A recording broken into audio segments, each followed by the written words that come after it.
You ask Tiger to calculate. This deals with linear inequalities with one unknown. The final result is c smaller than -100/9 smaller than -111/9. Let's solve it step by step. Isolate the c. Divide both sides by -9. Whenever you multiply or divide by a negative, reverse the inequality sign.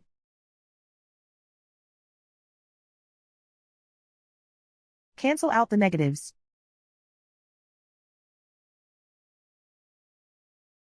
Simplify the fraction.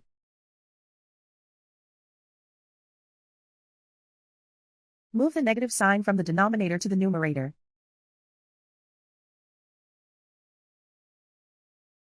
Plot the solution on a coordinate grid. And so the final result is c smaller than -100/9 smaller than -111/9.